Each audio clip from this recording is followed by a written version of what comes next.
Big story is what happened at the end of this race when Danica was long gone. This is the last lap. Regan Smith passing Tony Stewart for the lead.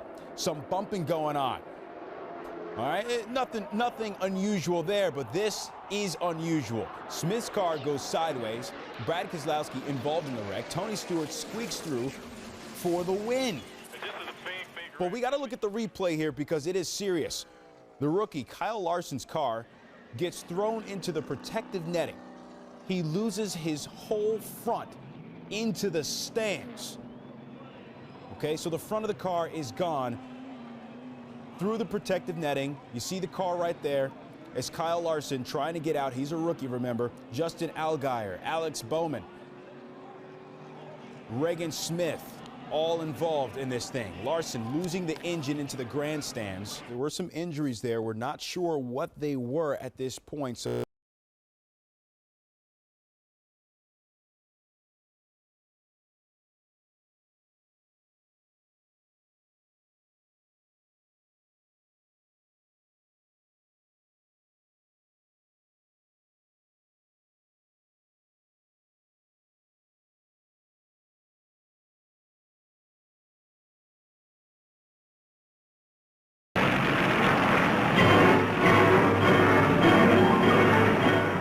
"68 cars leave the pit and move smoothly into the first turn behind the pace car. Bill France, president of Nascar, the National Association for Stock Cars, leads them around. On the pole position, inside front row, Carl Burris, car number 20. Banju Matthews, Fireball Roberts, and Marion Farr complete the first two rows. When the pace car dives into the pit road on the next go-round, the green flag will turn them loose.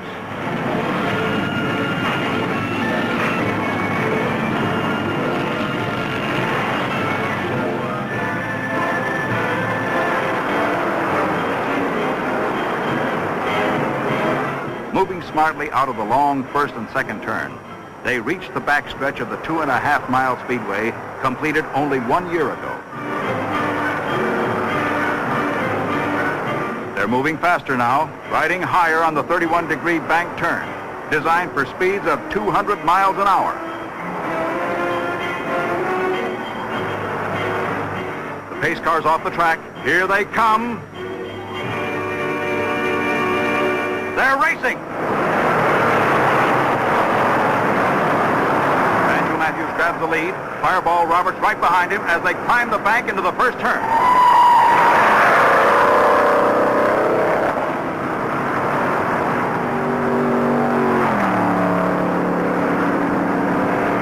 Roaring down the backstretch, 68 cars play follow the leader at 150 miles an hour.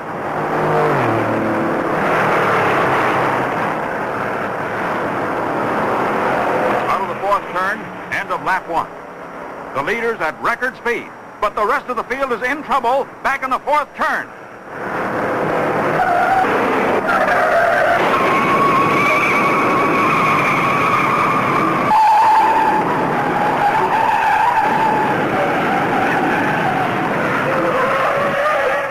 The most fantastic pileup in auto racing history takes 37 cars out of the race. Some drivers free themselves from the wrecked cars to find out, is anyone hurt?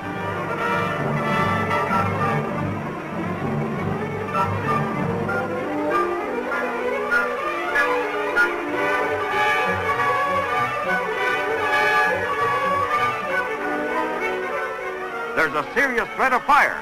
Fuel tanks were split by the impact.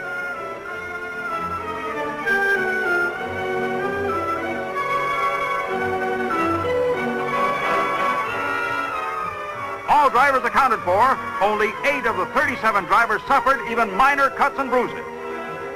And perhaps most amazing of all, no fire.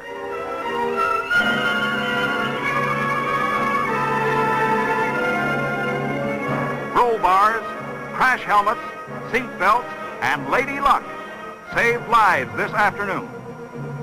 24 of the 37 cars are wrecked.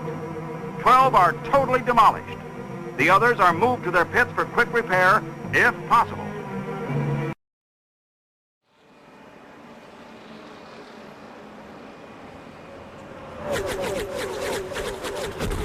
Trouble off turn 4. Newman and slams the wall. Comes Schrader, and Newman is in the air and over.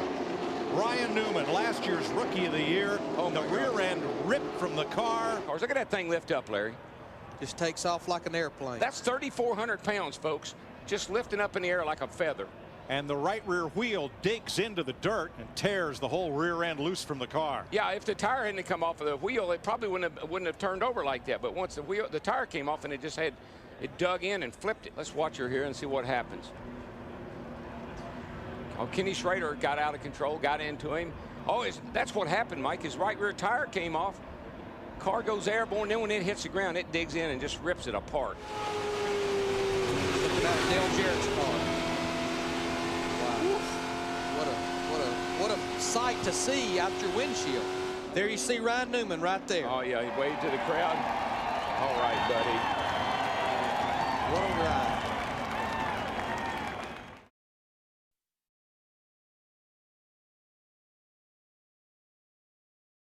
Incredible picture from the blimp as to how this field is deployed and how they shuffle at this 190-mile-per-hour speed. All of these cars fighting to win the 500. Look at Jarrett in the green car. He jumped down the inside. It's putting him up in the third place. A while ago, we saw Jarrett and Earnhardt were capable to pull away a little bit. They're trying to bring it in. Trouble behind Rusty Wallace is turning over. Rusty Wallace 20 feet in the air, spinning, crashing. Well, I'll tell you, when they're running that close together and jockeying around position, you just know that things like this are going to happen. And a very unfortunate situation for Rusty Wallace. Racing back to the line. Back to the flag as Dale Jarrett moves around the Hutch Strickland car. At the stripe. You know, you almost feel like you're just sitting there waiting for it to happen with that big pack of cars. Unfortunately, we've seen it a couple of times. Hopefully, Rusty's okay here. Pontiac number 2, totally destroyed, at least 10 times over. Is he moving in there? I believe he is, Neil. That looks like some movement by Rusty in there. Let's hope to the Lord it is. Yeah, he's taking his helmet off, it looks like. 89 Winston Cup champion, Rusty Wallace. Had a great run going here today. Safety crews on it and in it just as soon as the field moved by. Yeah, that car had hardly stopped rolling until one safety member was right there.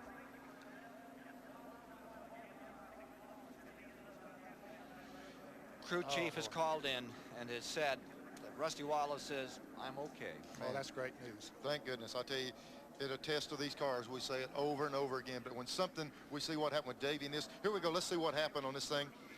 There's Jarrett. He gets in the line. The 66 car right behind Waltrip. Looked like they tapped. They touched right there, the 66. And then Rusty, he gets clipped right there, turns sideways, and we know what happened after that. The air gets out of the car.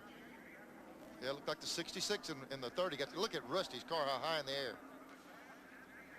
Real violent flips right here. Boy. Well, similar to Darrell Waltrip here in the 400-miler in July a couple of years ago. There it is again. Another angle. Looks like Derek Cope was involved. Yeah, he clipped the 30 car of Michael Waltrip. They got together.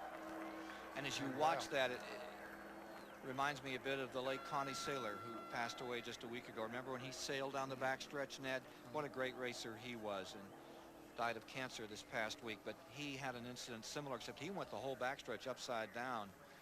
Connie greatly missed here. Let's see, there's the 30 car. It's hard to tell. They were so close together. Anyway, the 30 and the 66 go over, tag Rusty. Watch the car. The minute the air gets under, inverted wing up in the air. You know, I think from the blimp we may get it. I think that is where you're going to see. And look at this Wallace car just disintegrating.